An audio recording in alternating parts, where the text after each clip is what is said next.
Olá, queria falar um pouco nesse vídeo sobre o cenário brasileiro para 2020, né? Do ponto de vista de crescimento, do que está acontecendo com a economia brasileira, de ativos financeiros, da bolsa, enfim, do que está acontecendo no país, né? 2020 é um ano interessante, porque ele é um ano do copo meio cheio, né? Pode estar meio cheio ou meio vazio, né? Tem uma notícia boa e clara e inequívoca que é a volta do crescimento, né? O Brasil está voltando a crescer, claro que ainda de maneira lenta, de maneira vamos dizer assim, fraca, né? Não tem grande risco de a gente passar por um voo de galinha, ou até como diz o amigo meu Paulo Morceiro, um voo de pintinho, né? Porque há dúvida se esse crescimento vai ser um crescimento sustentado, mas é crescimento, a economia está se expandindo, né? E isso é uma boa notícia, né? A gente tem gerado empregos, né? A criação de empregos foi relevante no ano de 2019, e a gente provavelmente vai continuar gerando empregos em 2020. Só que são empregos muito ruins, né? Conforme eu tenho discutido em outros vídeos aqui do canal, a economia brasileira está perdendo sofisticação produtiva, está se desindustrializando, então a gente perde a capacidade de gerar boas vagas de trabalho, vagas formais, com altos salários e com alta produtividade, que é a indústria por excelência que é capaz de gerar, a indústria e os serviços sofisticados e escaláveis, né? Então, na medida em que a economia brasileira se desindustrializou, o nosso mercado de trabalho também ficou pobre, né? Daí a brincadeira do engenheiro que virou motorista de Uber, né? Então, a boa notícia é que a gente gera empregos, que o desemprego cai, a má notícia é que são empregos ruins, de baixa qualidade, de baixa produtividade e de baixos salários, né? De novo, a gente tem uma notícia que é copo cheio, meio cheio, meio vazio, né? O crescimento também, apesar da gente ter a possibilidade de atingir 2,5% no ano, ainda é um crescimento medíocre, né?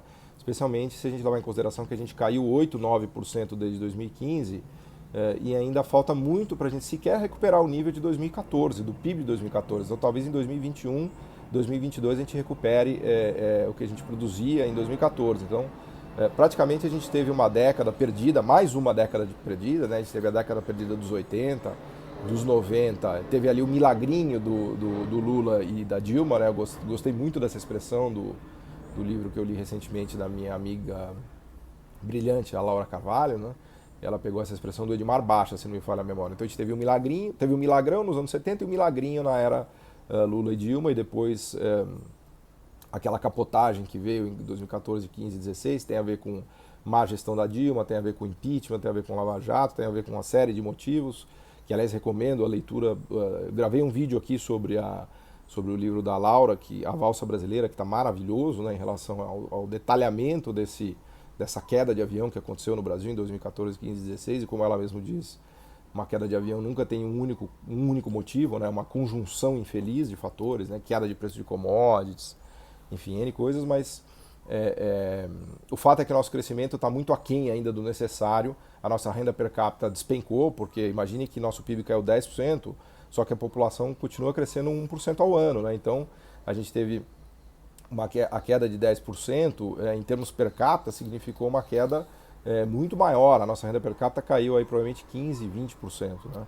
A gente teria que ter crescido, e claro, a gente voltou a crescer em 2000 se não me falar a memória, 16, 17, 18, 1% ao ano, que mais ou menos estabilizou o crescimento da população. Então a gente está com a renda per capita estagnada em 2016, 17, 18, e em 14 e 15 a gente teve uma queda de 8% do PIB total, mais um crescimento populacional de 1,2% ao ano, que deu uma queda de renda per capita de mais de 10%, né? Então o Brasil está completamente atrasado, né, e devedor em relação ao que aconteceu no resto do mundo, em relação principalmente às nossas carências e necessidades, né? Então é bom a gente ter em perspectiva que a gente vai crescer em 2020, mas isso está longe de resolver nossos problemas, muito longe, né? As críticas que eu faria ao governo em relação a isso é que, número um, o governo poderia investir em infraestrutura, acho que ele teria que tomar a dianteira em relação à parte de infraestrutura e não simplesmente depender de privatização e de PPP. E eu acho que valeria, inclusive, uma discussão de mudança do teto dos gastos, né, para abrir espaço para o investimento público. O investimento público está num nível ridículo, menor da história, né? A Petrobras, para você ter uma ideia, está investindo 100 bilhões de reais por ano. Aliás, essa é uma grande notícia para a economia brasileira. A Petrobras tem orçamento e está previsto nos próximos 4 anos que ela invista 100 bilhões de reais por ano. Para você ter uma ideia, o governo federal como um todo não vai investir nem 20 bilhões de reais, é ridículo. Chega a ser um número ridículo, né? A Eletrobras e a Petrobras vão investir muito mais do que o governo federal, do que a União, né? Então acho que nesse pilar o governo está equivocado certamente ele deveria capitanear investimento público, né, em infraestrutura. Né. Número 2, eu acho que o governo deveria também se esforçar mais para fazer uma política de desenvolvimento tecnológico e de reindustrialização do país, né, usando o BNDES para estimular inovação e avanço tecnológico e sofisticação produtiva. Aliás, a esse respeito, eu recomendo a tese de mestrado do meu amigo brilhante, Felipe Augusto, eu vou deixar a referência aqui, que ele analisa a ação do BNDES na era Lula-Dilma e mostra que não houve um foco em empréstimos e incentivos e estímulos à sofisticação produtiva que a gente tanto discute e defende aqui nesse canal e em outras mídias sociais. Né? Aliás, é uma crítica importante que deve ser feita ao BNDES sobre vamos dizer assim, o não direcionamento dos estímulos, dos incentivos para setores mais sofisticados, mais complexos da economia brasileira. Né? Eu acho que a questão da caixa preta já está meio que resolvida. Né? Não havia caixa preta no BNDES, mas tentaram, procuraram, reviraram o intestino do BNDES e não acharam a tal da caixa preta. Então essa é uma crítica que, a meu ver, não procede. O BNDES até conseguiu criar um campeão nacional, que foi a JBS, que deu muito dinheiro para o BNDES. Né? Incrível como as ações da JBS se multiplicaram e a JBS virou uma das maiores empresas de proteína do mundo. Né? Mas o que a gente gostaria de ter visto, que teria sido o investimento do BNDES em sofisticação produtiva e complexidade, a gente não viu. Então essa aqui é uma crítica, né, que eu faria, inclusive a esse governo também, que não tem essa visão do BNDES como um agente de estímulo de sofisticação produtiva e de reindustrialização. Esse é um segundo pilar que eu acho que deveria ser perseguido. E o terceiro, e aí acho que o governo tem acertado, né, até por um mau motivo, porque a crise e a recessão foi tão grande que as taxas de juros vieram para a mínima histórica, né, isso tem a ver com a política fiscal contracionista que o governo está fazendo, e uma das consequências de fiscal contracionista é atividade fraca e, claro, abre espaço para o corte de juros. Eu acho que o Banco Central fez o papel dele e trouxe a Selic para a mínima histórica de 4,5%.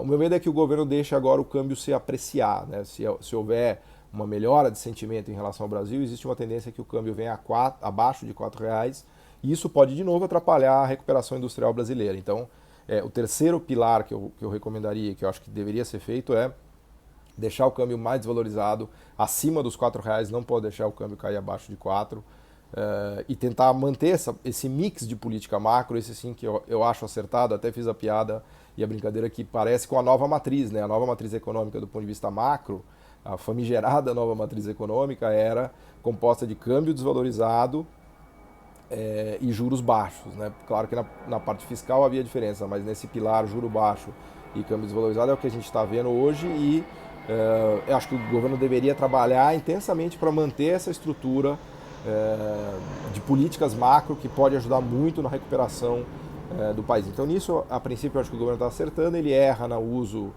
das políticas industriais do BNDES para fomento à inovação e à sofisticação produtiva e tecnológica, e não assume a liderança de investimento público em infraestrutura, que eu acho que deveria ser um pilar. Então, essas medidas, né, que eu proponho aqui, acho que poderiam ajudar o Brasil a ter um crescimento mais sustentado, né, com aumento de produtividade, com sofisticação, criação de melhores empregos, e evitaria o risco de a gente passar por um voo de galinha ou um voo de pintinho. Último ponto em relação a 2020, todo mundo comemorando a Bolsa em máxima histórica. Lógico, para quem investiu em Bolsa, essa é uma notícia maravilhosa, foi um ano incrível para investimentos financeiros, né? Não só no Brasil, no mundo também. O S&P, a Bolsa Americana, bateu 30% de alta. Acho que foi a maior alta desde 1998 ou 99, tem a ver com o que eu explicava do Trump, né, e do acordo com os chineses. Nasdaq bateu recorde de alta, a Bolsa Brasileira teve uma alta muito importante no ano também. Só que, lembrando que a Bolsa Brasileira é uma amostra muito viesada da economia brasileira. Né? O que a gente acha na Bolsa são as melhores empresas brasileiras, as que conseguiram consolidar seu setor, as mais lucrativas, as que têm mais poder de monopólio, as que conseguiram ir para o mundo e conquistar mercados lá fora. Né? Então, quando você pega uma Petro, uma Vale, né? Petro é monopolista natural de refino de petróleo no Brasil, produção. A Vale também é quase monopolista mundial de minério de ferro. Então, e os bancos no Brasil, tudo isso daí já dá quase 40% do índice. Né? Os bancos no Brasil com poder de monopólio gigantesco e tendo lucros altíssimos. Né? Então, Imaginem que a Bolsa Brasileira, 40% da Bolsa Brasileira são os bancos, Petro e Vale. Então, evidentemente que isso não representa a economia brasileira, né? Claro que há empresas ali, setores que têm ido bem, por exemplo, o varejo digital, a transformação do varejo digital, com várias empresas nesse setor também desempenhando bem, mas, de novo, a Bolsa Brasileira se beneficia desse ambiente de volta do crescimento, ainda que ruim, de taxas de juros muito baixas no Brasil e no mundo, mas a Bolsa Brasileira está longe de representar o que de fato é a economia brasileira e o que de fato acontece com a economia brasileira, né? Então, a gente tem hoje milhões de desempregados, né? 11, quase 12 milhões de desempregados e quase 40 milhões de brasileiros em trabalho informal, trabalho precário, ocupação precária, sem estabilidade, com salários baixos, né?